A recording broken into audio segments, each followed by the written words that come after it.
Hello, everyone, and welcome to the Black Enterprise Boardroom Power C-Suite Summit. And we are here for Diversifying Corporate Boards, game-changing programs for the equity era. And I'm Alfred, Edmond Jr., Senior VP, Executive Editor at Large at Black Enterprise, and I'm pleased to be the moderator for this session. Listen, we know that a lot has changed in the past year, and one of the major focuses has been corporate America's commitment to equity as represented by board representation. This is a topic that Black Enterprise has covered annually for more than a decade, but it's become really top of mind in the post-George Floyd era, if you will. And we have a perfect panel of experts who are knee-deep, elbows, shirt sleeves rolled up, working on this issue on a day-to-day basis. Please welcome to our session, Byron Loflin, Global Head of Board Engagement for Nasdaq, Guy Primus, co-founder of the Board Challenge, and Dr. DeForest B. Suarez Jr., founder of the Corporate Director course, and also known to our audience as founder of the D-Free Financial Freedom Movement. Welcome, gentlemen, to this really important discussion. Thank you. Great to be here. Very glad to be here. So let's start off with maybe the obvious. What, if anything, has changed in the past year? I mean, this is not new work. All three of you have been doing this work on board representation, board diversity for longer than a year. This is not a new topic, but certainly things have changed. The appetite for corporate America to really focus on this issue has accelerated. We've seen more Black people appointed to boards in the past year. Talk to me, each of you, and I want to start with Byron, about what has changed, if anything, in the past year, given that this is not necessarily a new topic.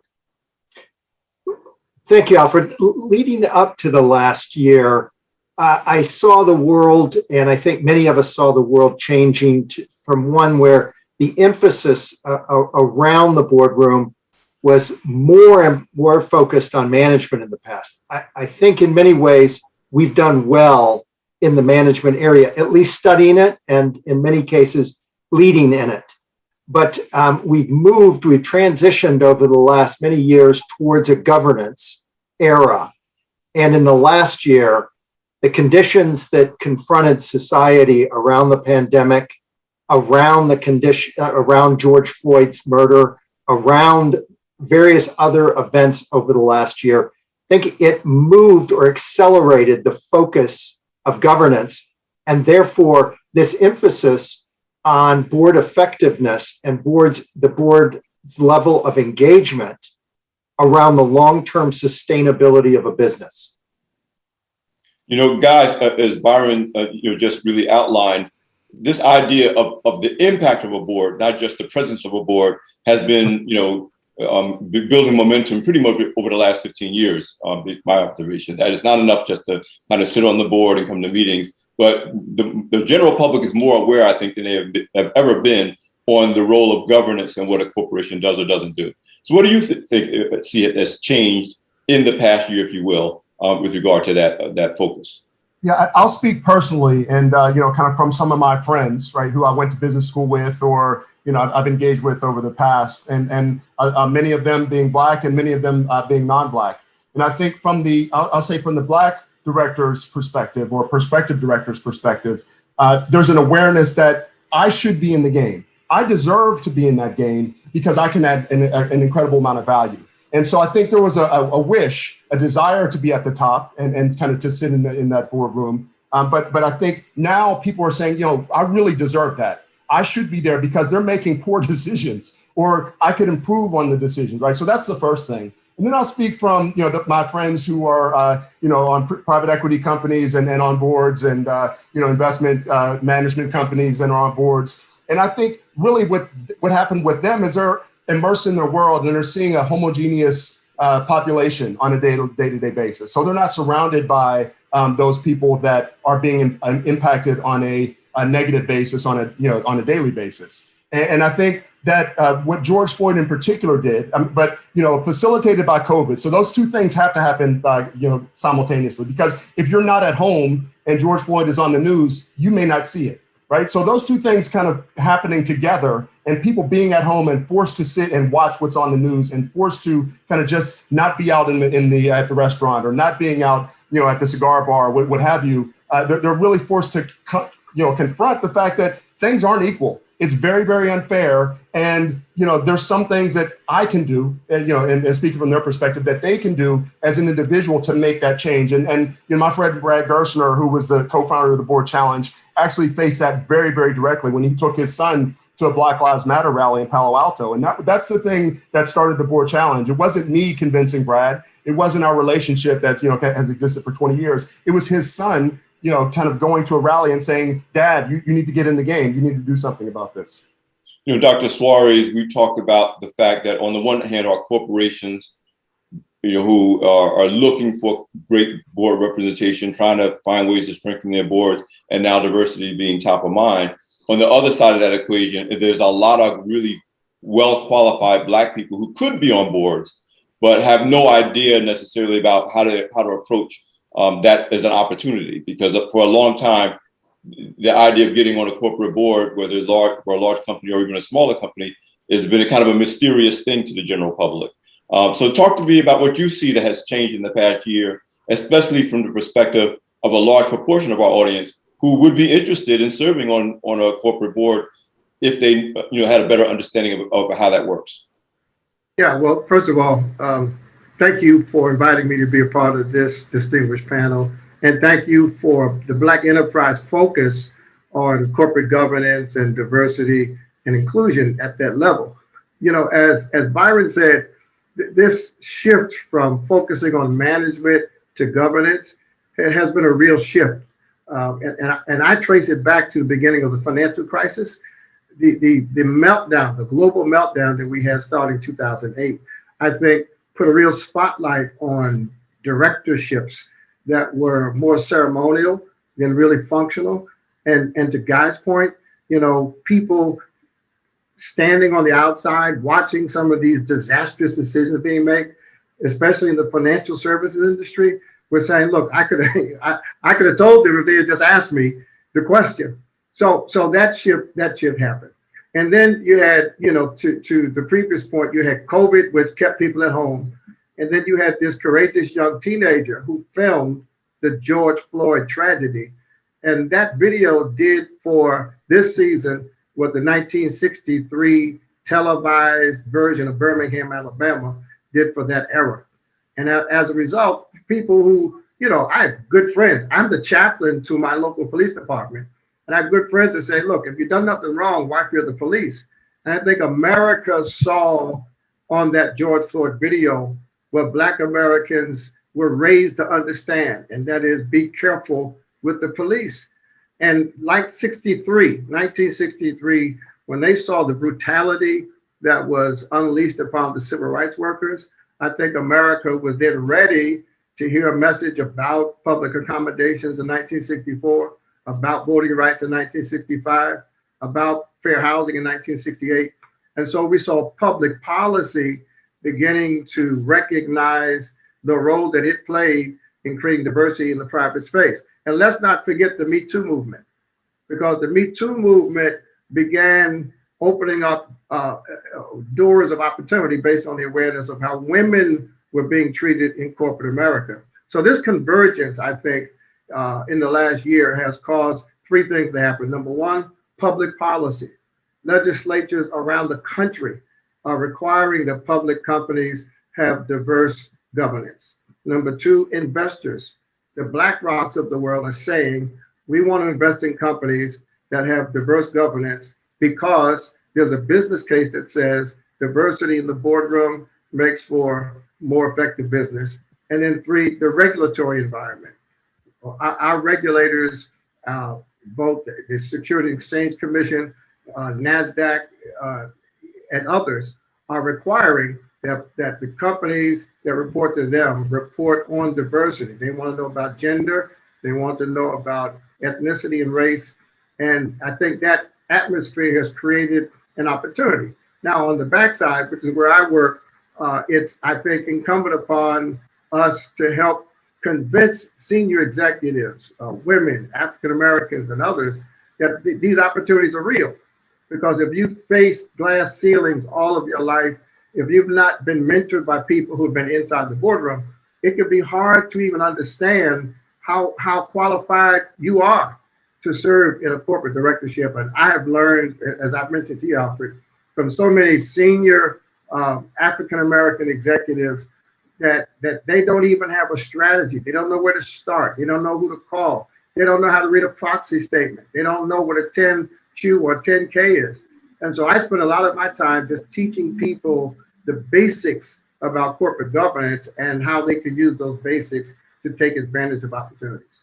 That's a great segue for what I want each of you to do. Each of you are doing work beyond your jobs that's specifically focused on programs to bring more people into the pipeline, to help surface candidates, to make corporations more aware of the talent pool that may be beyond their perception of who's out there that can really help their companies be more effective and more valuable to shareholders, customers, clients, and the communities that they serve. So each of you, I'd like to talk about the programs that you're doing, the things, everything from the Herndon Directors Institute, the Board Challenge. I'd just like each of you to talk about the things that you're personally working on that's really addressing this issue. And again, I'd like to go back to Byron. Thank you. Thanks. And Alfred, I would first kick off this part of the discussion saying this is a lot of fun, and what I mean is this is exciting stuff. And I'll go back to one comment that I really appreciated that Guy said. I would challenge any board member to say, "Oh, I want a homogeneous board over a diverse board." I just can't see any board members I work with. I primarily, my day job is to do board evaluations. And I can't imagine somebody remarking that during one of our interviews. And on the excitement side of it, working with groups like the Herndon Director Institute, which is in Atlanta, it's named after Alonzo Herndon, who was a man who started an insurance company. Wonderful story. I love the story. I love being a part of it. And the exciting thing to see is all of these highly qualified people coming together and wanting to engage robustly in this academic, yet what we're doing is bringing in peers from all walks of life and all levels of governance, CEOs, experienced CEOs who have led organizations like Johnson & Johnson to share their governance experiences so that when people leave Herndon, and others that I'm sure we all work with, that they're truly board ready as they possibly can be. Because too often in the past, if we polled all companies on their onboarding process before the last couple of years, I think that the scores would be relatively low. So all around, we're upping the game of governance in America to promote both for investors and for our communities, a better governed business system around this capitalism that we all appreciate. Well, I would say I'm involved in 3 independent initiatives. One very personal, and then kind of a developmental one for me. But I really got engaged in this in a very, very meaningful way about this time last year when again Brad Gerstner came to me and with his thought of, hey, I want to do something. And his thought was that he just wanted to kind of do something very, very practically. He was going to step down from one of his board positions.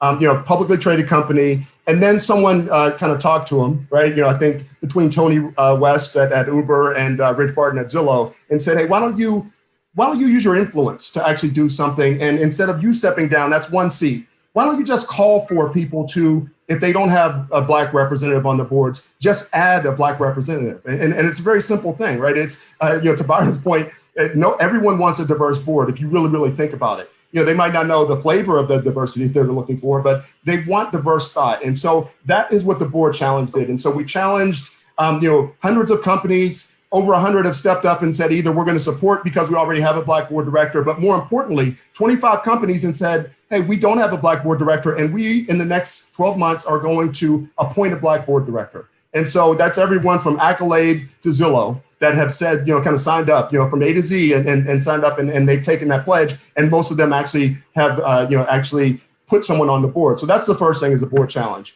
As in my kind of day hat at Valence, the CEO of Valence, one of the things we're doing is launching what we call bonds programs. You're building a new definition of success, right? So that is really what we're looking to do is think about the emerging Black executive, the people before they're board ready necessarily. let's get them to think about serving on boards, because if you're 50 years old like I am and you haven't started to think about this, it's a tough game to get into. So we want to start thinking as early as possible, even, kind of at the 20s when you're graduating from school. And I saw it firsthand. My daughter and son sit next to me sometime when I'm doing my calls, and they know a lot more about board service than I ever could have hoped to, right? So we want to take that model and apply it directly through the bonds program that we're launching. And then personally, I went through what's called the Corporate Board Readiness Program that Byron was so gracious to actually help facilitate and be a mentor for, and just kind of sitting there and being prepared, understanding what it really means to be on a public board. I serve on the boards of companies that I've started and some other earlier stage companies, but that program through Santa Clara University has been incredible, and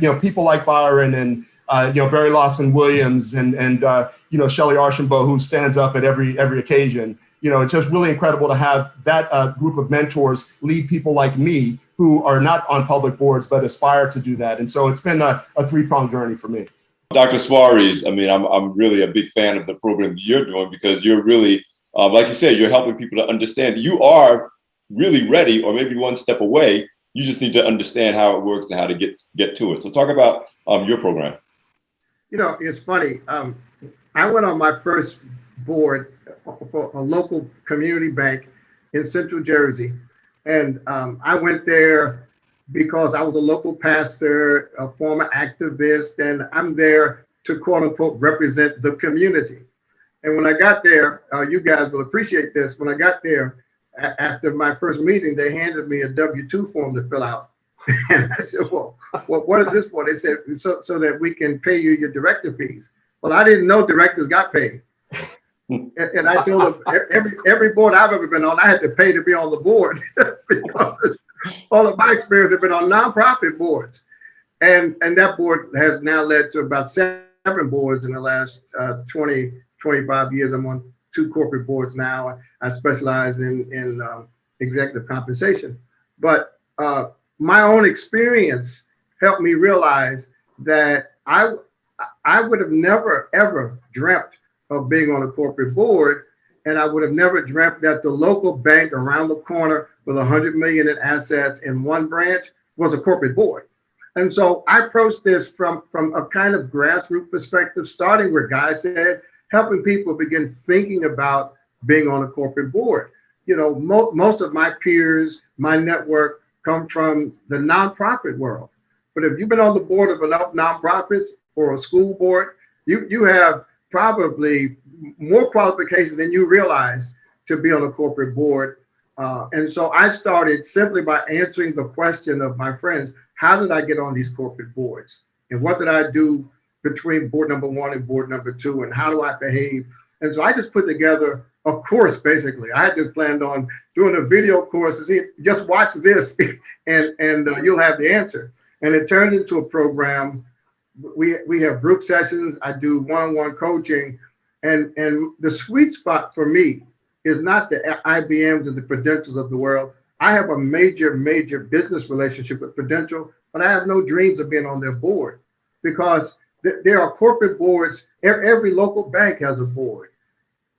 Investors that invest in companies want board representatives. They're advisory boards that offer compensation. And so I'm trying to help people begin thinking about their skill set, understanding the process, understanding corporate governance, matching their skills with the core needs of a corporation. Because corporations care about risk, they care about auditing, they care about ethics, and often the resume. We help people repackage their resumes for a corporate directorship interview. And then we have group sessions, we share stories. It's kind of a support group. And to Byron's point, it's a lot of fun. I'm focusing on the regional and local corporation. If somebody looks up and gets on a Fortune 500, that'll be great. But there's so many other opportunities beyond, the Fortune companies and even the Russell 3000 that I think people should know about and aspire for. Guy, you made the point, and I think both Byron and Dr. Suarez also leaned into this point as well, that it's important to get people to think about the possibility of board service earlier in their careers. Guy, I think in our conversation yesterday, you talked about exposing kids in high school to what this is about, to help them understand corporate governance, so that as they're entering their professional careers, there's two things. You either are in your career and now you have to kind of go retool how you present yourself, which is what Dr. Suarez just talked about. You're kind of the right person, but you don't know how to present yourself. But the other part is, how do you come into it with an understanding so you can build from the beginning of your career and approach that? So talk about, and each of you can jump in on this, but I want to start with Guy. Talk about the value to the long-term diversification of boards over time, not just in the aftermath of a year like 2020, but over the long-term transformation of corporate America, that we help the general population and younger people to understand what corporate governance is about and how this is a real service, not only to shareholders and customers, but to our communities. Yeah, I think it really goes back to the fact that the infrastructure in corporate America wasn't created by us. And so the people that it was created by typically have just invited their colleagues, the people that they're familiar with, the people that they see on a daily basis to the party, right? And on rare occasions, you had someone who was a business school classmate, or was at the local country club, or maybe went to the same private school, that they would tap on the shoulder and say, hey, we have this really incredible board opportunity. Would you be interested? And I think what I'm suggesting is that it shouldn't be a pull. It should be a push. It should be people recognizing that, hey, let me make myself visible, and not only visible, but really, let me shine a spotlight on myself by the evidence of my track record, by the evidence of my career. And again, Dr. Suarez, hit it on the head. Some of those early stage boards, not-for-profits, train you. The school boards, I'm on the board of Southern California Public Radio. It's a really incredible experience, and you meet other people. And so understanding what goes into the boardroom and how to navigate, and then really being purposeful about building a board resume, about understanding, okay, like, again, if you're not on the non-gov committee or you're not on the kind of audit committee, you make things a bit more challenging for yourself. And so knowing that a little earlier, because I would say 1 out of every 2 board searches that come across my desk are looking for someone with one of those two kind of skill sets, especially the kind of the financial piece, the audit committee. And so just understanding how the game is played and understanding how to build your credentials from an early stage so that your resume is unassailable when someone is looking for that role to be filled. Byron, you mentioned that, that this is fun work for you. It's work, but it's fun work. It's not necessarily easy work. Talk to me, and you've been at this game for a minute. Talk to me about the mindset of corporate America, how that has changed or not changed. For such a long time, corporations, corporate leaders will say, "Oh, there's no pipeline of talent." I think that's been disabused over the last few years. That there are sources of talent that you can fill these board seats with, based on the trends, even that Dr. Suarez talked about, whether you talk about women, African Americans, and others. But talk about the shift that had to take place in corporate America even before George Floyd, to open up this idea that I can look beyond the guy I went to college with, or the guy went to B school with, or the guy I know from the country club, to a broader pool of potential talent to diversify the board. Well, and Dr. Suarez commented on this. The financial crisis, it was a real crisis. I mean, just stop for a moment and think, what would have happened if we had the pandemic in 2011? That's a terrifying thought. And it's an existential thought to me, because we were in bad shape in 2010, and we were just starting to claw our ways out. One of the things that I found getting into the work I'm in today, and I frankly got into this for my love for the things that we're talking about and doing today. I love our way of life. I want us to share it, but it needs to be inclusive, to use that DEI word.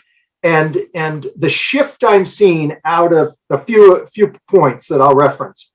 One, I started to see board members, leaders, the frontline leaders, really taking a serious look at this notion of who should be in the boardroom, rethinking. We're learning from the historical perspective what happened between 99 and 2010. If we look at Enron and look through the spectrum of of dumb mistakes, just dumb, that board members made in not assessing risk well. How do we assess risk well? We get more diverse thought in the boardroom. People with unique skills to analyze. We're seeing this. I've worked with, a fun story is I worked with a company, 80% of their customer were female. 30% of the females were Latinx. They were 100% 66 years old, white guys looking just a little older than me.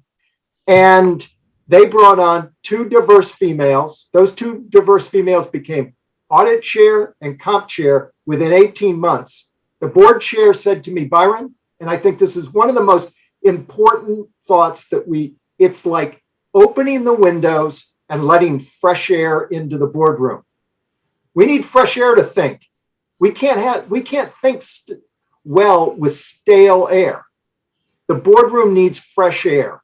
This is what we're talking about. We're not talking about dumbing down the boardroom. We're not talking about putting more stale air in the boardroom. We're talking about real board refreshment in the sense of bringing fresh air into the boardroom. How's that happening? They're now looking through, they want more talent management, one of the hottest issues. Talent, retention, attraction, retention, and management.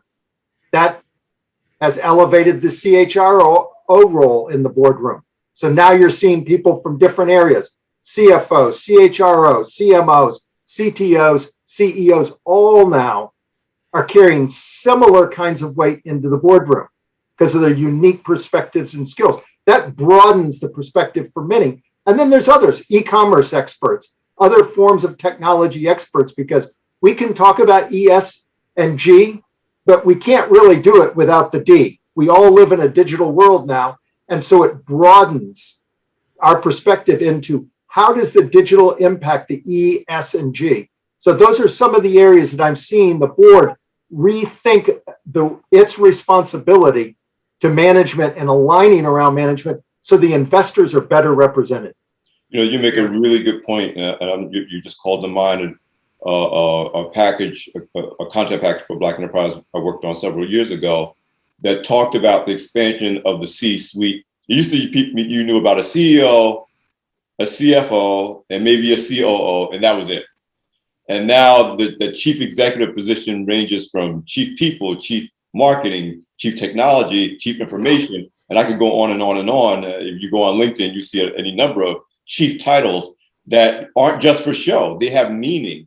And I agree that there seems to be a parallel to the degree that skills and expertise in the C-suite almost made a demand for similar skills upgrade and diversification in corporate governance for corporations to be able to operate effectively. But with new progress, with new victories come new challenges.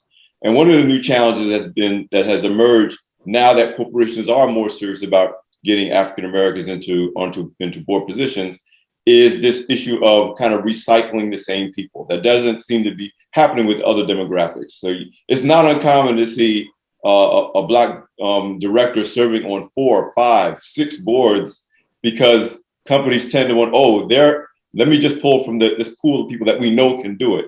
Now, you've already all of you have touched on, one way or another, the importance of bringing new people into that pipeline. So you're not just drawing from the same people.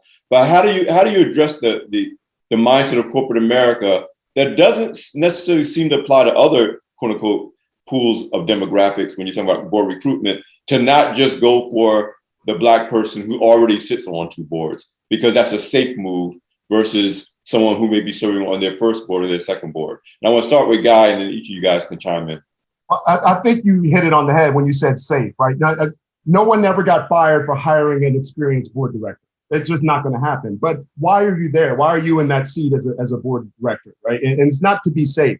It's really, again, to govern and to, again, help manage, but really help see around corners, help the CEO navigate that journey. And I think Byron made an exceptional point that the digital piece is where the world is trending.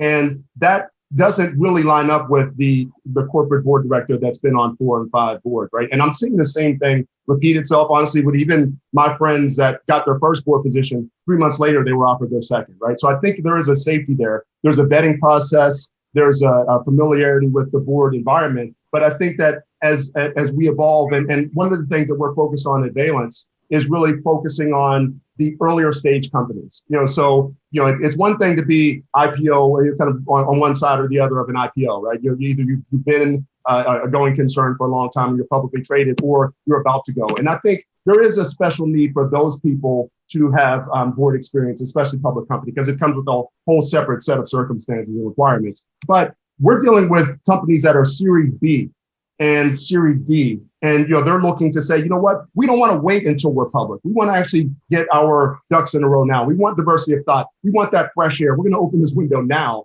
because we know it's a dogfight, especially at those early stages of companies. And so that's where I'm seeing a really incredible opportunity. And I think that, again, the people that have the experience are being vetted. They're being vetted properly. And they'll get more opportunities, but there are so many companies in the Russell 3000 and these earlier stage companies that the current slate of Black board directors aren't enough, right? So we need some new talent, and that's where I see an incredible opportunity. Yeah, there's no question. The emergence of the SPAC phenomenon is causing the need for more corporate governance to explode, as Guy just said. I do want to say one thing though, because Guy touched on this. There is a legitimate need for experience that at least prepares new directors for some of the nuances of corporate governance. Byron talked about the onboarding process. Most companies, I've never been onboarded. The most I've been given is information about the company that you may not get from a proxy. But the onboarding is deeper than data. The culture. I have a board, for instance, where if you're not on the call 10 minutes early, you're late. And it's unspoken. No one says anything. But if you're late 2 or 3 times, you become almost an outsider because the board meetings will start early all the time. Most of my boards have a dinner the night before the meeting. No one told me that. And things happen at the dinner that don't happen at the meeting.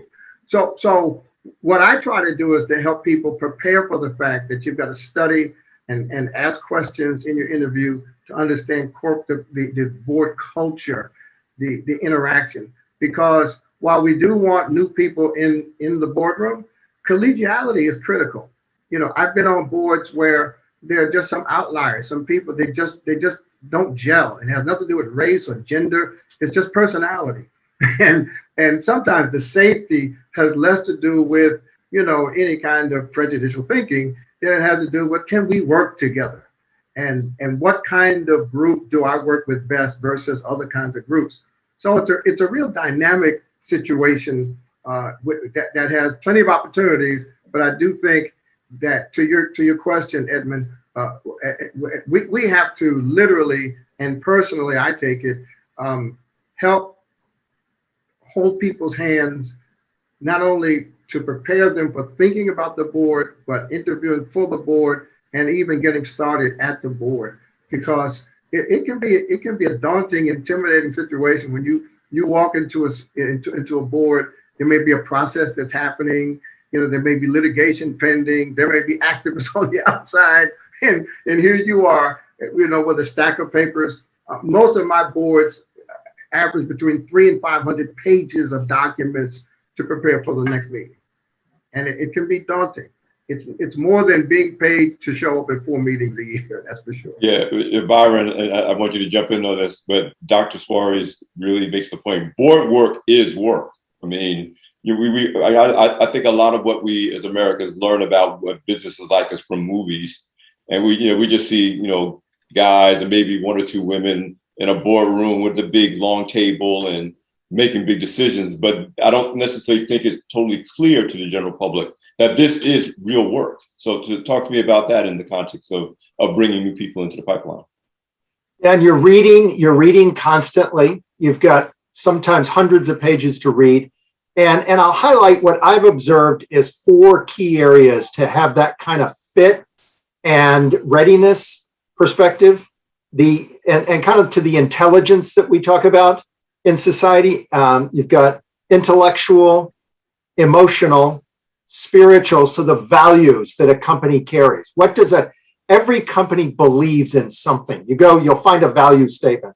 That's the spiritual. The innovation, that digital part, the innovation, and then the relational. If you learn to master those 5 and all of the subcategories of those 5, that's one of the attributes I found of a good board member is being able to understand some of the nuance. As relationship dynamics move in the boardroom, are you moving with it and not being overly disruptive one way or the other? Yet you do want to bring that credible challenge that helps the investor by providing representation to mitigate any risk that needs to, as we have all referenced going back to the financial crisis and this sort of thing.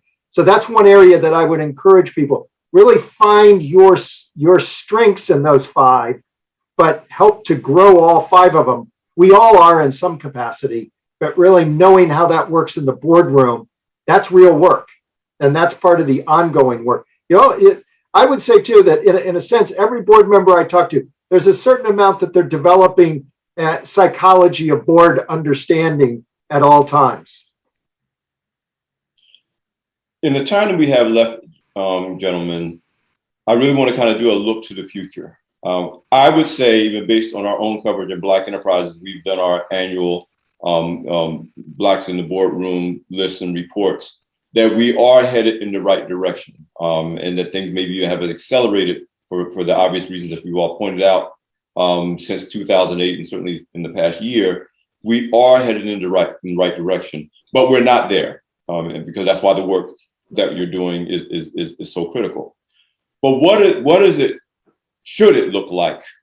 Let's say 4 years from now, 5 years from now, when we talk about what a great board looks like whether it's a large corporation or a small corporation, to get the best outcomes for investors, to get the best outcomes for customers, and obviously to get the best outcomes for communities and societies. And I want to start with Dr. Suarez and work my way around to Byron. What are we looking for? What are we trying to strive for in terms of what we want to feel good about when we look at corporate boards and how they work?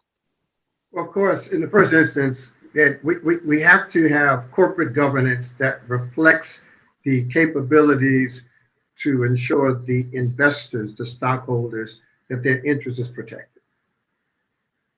And I think it's important, just to interrupt, Dr. Suarez, when we talk about stockholders, we're talking about not just what we think about as people who own stocks and bonds as quote unquote affluent people, but those of us who have 401ks, those of us who have retirement plans, those of us that all of us are in some way invested in the success of corporations performing well and effectively, even if we don't own an individual stock in those companies. I always want to make that point for our audience, that this matters to a much broader swath of Americans than I think we often think of, because we don't think of ourselves as stock owners, even though we may in fact own stock. Yeah, that's exactly where I was going. Pension funds, unions, they're all invested in these companies, and they deserve representatives that understand what their long-term interests look like. And then, as was previously stated, the consumers, the customers, the clients of these companies deserve to have people in a governance position that have perspectives that are diverse and that therefore protect their interests for mutual benefit. We're talking about a system where each part offers mutual benefit. It's no one wins unless everyone wins in our system. And so we want boards that reflect and understand that. And then thirdly, the not only the cultural diversity of the world, but just the complexity of the world, in large measure driven by technology. We live in a world now, look at what we're doing right now. 10 years ago, we would have to be in a room somewhere and travel and check into a hotel. But this technology is changing the world weekly almost. And we need boards, we need corporate governance that can keep up with the realities of tomorrow in order to protect the future of our economic interests.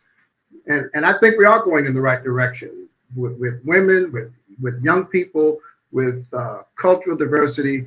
I do think we're going in the right direction, but it's no silver bullet. It's going to take all of the component parts, from policymakers all the way down to people who are doing what we're doing. We're preparing people for governance to really make this thing work.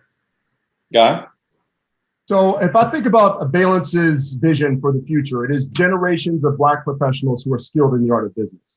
And what that means as it applies to the board is that we're talking about the subtleties when we're looking at appointing someone to a board position or nominating someone to a board position, that we're talking about the subtleties because the color doesn't matter. And you're not searching for a Black unicorn, right? There's so many of these people that, it just is second nature, and it's a probabilistic, fait accompli that you're going to get a representative board, as opposed to having to go out and search for someone and hope that they fit. And I think that really would be magical once, we get to the point where, again, some of these folks that are looking for, healthcare, that they have incredible lab work and they've done, brought products to market. And right now, again, we're talking about one-ofs, and we're talking, a small handful, and those guys are already boarded up, right? So they're on boards already. So it's not that you can't find them, it's that they're already serving. But imagine the future where there are so many people that are skilled in whatever their field of human endeavor is, that, if you're just going to pick one, and chances are at 13.4%, they're going to be Black, right? That to me, representation and the subtlety that really, again, the relationships, the personalities, the things that make any organization sing and hum in orchestra. That's really what I think that the future looks like. Byron? And I think I hope, and I think we've had a shift occurring in capitalism towards a more stakeholder-oriented system, not to in any way undermine the importance of investors. But as you rightfully emphasize, Alfred, is that many of us are investors, even though we aren't retail individual stock buyers, we're investing through things like our 401ks. So I think that as we look at what's happening today, when I was downstairs earlier today, at least one or two of the indexes had hit a record high. We have such opportunity right now. And if you look at over the last 2 years, what we've negotiated together, we've done reasonably well. Now, there's a lot of cash flow in the economy. Let's use that well to continue to grow in areas that are underserved in the past. I drove through or across one of the bridges through the Bronx in the last month. And I thought, I hope people are seeing the opportunity here, that everyone here, if their wage goes up a little bit, it benefits us all. Whether or not they're using the goods and services of any specific company, it's elevating the economy at large. And that's why I think that we still have a lot of opportunity in this economic engine. And I think that diversity is a key part of building the capitalism of the future. If we just tweak it a little bit and think about it in a more authentic way, that's both democratic in terms of what we believe in as a people here in the United States, and capitalist, not the capitalism that we saw at times over the last 50 years. More frankly, the capitalism that I learned about, I don't want to date myself too much, but through people like Deming and Drucker that I studied early on, who really talked about the kinds of things we're talking about today. And there's hardly a person in business that doesn't revere Drucker as a mentor. So let's keep pressing on to grow the pie bigger. I like this concept, and I think it's a great way for all of us to kind of put a period on this conversation. Traditionally, we think, investors and stakeholders are synonymous, but I think each of you have made the point that you can be a stakeholder, that the world of stakeholders is broader than the traditional definition of an investor.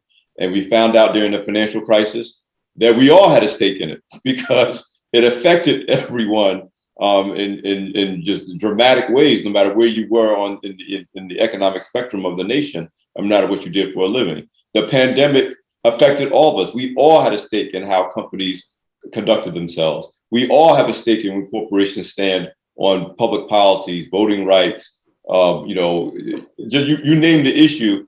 We all have a stake, even if we don't own, as you said, Byron, like a piece of stock on a retail basis in a particular company. And I think that is really driving, long before the murder of George Floyd, this idea that boards matter, and the fact that I think regular people now realize that boards matter. I mean, I'd like each of you to kind of to weigh in with a final point on what you think people should walk away with, especially if people are aspiring or should be aspiring to board service. And I'll start with Byron and with Dr. Suarez. When you think about being a board member, think about excellence, really driving the as far as we can go. And when you think about trying to gain a board seat, certainly, particularly as Dr. Suarez emphasized, but all three of us have talked about, find your niche and go for it. It is like getting any other job. You got to seek it out. You got to present yourself well and pursue that. And so I think that pressing on well and pursuing excellence is one of the keys today to differentiate oneself. And Guy, to pick up on that, in the current environment, now that corporations are actually looking in a very intentional way to diversify their boards, what Byron just said is I would think you would agree is important, to not wait to be asked, but to pursue. Absolutely. I always say you have to be in it to win it, right? So you have to be ready and prepared, and chance favors a prepared mind. So know that you are valuable. And I think, again, the excellent point is one that's really incredible. But I think also having a perspective and having an opinion that isn't run of the mill, and kind of how would I do things differently? And again, you alluded to it a bit earlier, but I think that differentiation really sets you up for success beyond, because no one wants the same thinking person, right? Otherwise, you wouldn't be there. You wouldn't be invited. They want someone who thinks a bit differently and brings something unique to the party. And so knowing what that is, and then something I learned from Will Smith, be able to articulate that, right? Tell your story. Understand how you differentiate yourself, and make sure that is very, very clear, and you're able to articulate that in a relatable fashion. I think that would be what I would recommend. Guy, you reminded me of one of the most memorable quotes of our late founder and visionary founder, Earl Graves Sr., who served on a number of corporate boards. In fact, that's the first person I've ever met personally who served on large corporate boards. And he used to say, they didn't put you on that board because they ran out of smart white guys. So it's not just about being a brown person in the room. It's about bringing diversity of thought, new ideas, things that they wouldn't have thought of if you weren't there. So I think that's an excellent point that really speaks to the legacy of Black enterprise and our founder, Earl Graves, who was very passionate about bringing different ideas, raising questions that would not normally be raised on the boards that he served on when he was involved in board service. Dr. Suarez? Yeah, I think that the most important point for me is those of us who are Black and who are directors, we have got to make sure we bring someone else into the room. That I won't be on my boards for the rest of my life, and I've started looking for my successor to ensure that none of my boards think that I'm the only one of my type. All right. So that's number one. Black directors have got to be primarily responsible for creating Black directors. Second thing is this. This has moral implications, but it's not a moral issue.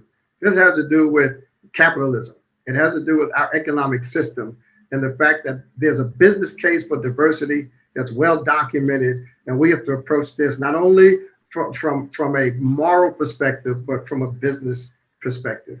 And finally, there are people who are eminently qualified to be corporate directors.